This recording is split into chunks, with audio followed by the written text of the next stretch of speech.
ആറ്റുകാൽ ഭഗവതി ക്ഷേത്രം സ്ത്രീകളുടെ ശബരിമല പൊങ്കാല മഹോത്സവം 2026 ഫെബ്രുവരി 23 മുതൽ മാർച്ച് 4 വരെ.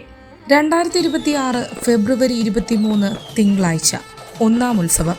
ഉത്സവത്തിന്റെ പ്രധാന ചടങ്ങായ തോറ്റം പാട്ടിലൂടെ പാട്ടുകാർ ചിലപ്പതികാരത്തിലെ കണ്ണകിയുടെ കഥ പറയുന്നു. ഓരോ ദിവസവും പറയുന്ന കഥാഭാഗവും അതാത് ദിവസത്തെ ചടങ്ങുകളുമായി പരസ്പരം ബന്ധപ്പെട്ടിരിക്കുന്നു. ദേവിയെ പാടി കുടിയിരുത്തി കഥ തുടങ്ങുന്നു.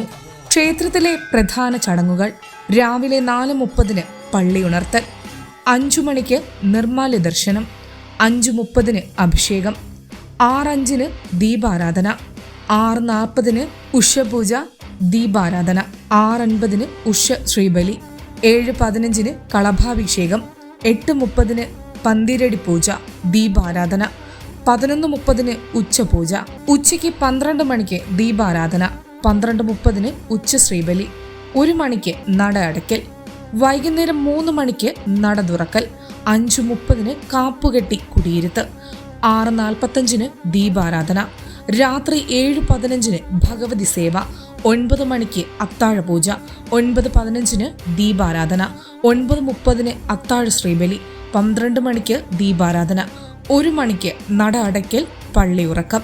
അന്നേ ദിവസം രാത്രി 8 മണിക്ക് കലാപരിപാടികളുടെ ഉദ്ഘാടനം സുപ്രസിദ്ധ ചലച്ചിത്രതാരം ലഫ്റ്റനന്റ് കേണൽ ഡോക്ടർ മോഹൻലാൽ നിർവഹിക്കുന്നു. തദവസരത്തിൽ ആറ്റുകാൽ ഭഗവതി ക്ഷേത്രം ട്രസ്റ്റ് അംബ പുരസ്കാരം നൽകി അദ്ദേഹത്തെ ആദരിക്കുന്നു. രാത്രി 10 മണിക്ക് നന്ദഗോവിന്ദം ഭജൻസിന്റെ ഭജനയും ഉണ്ടായിരിക്കുന്നതാണ്.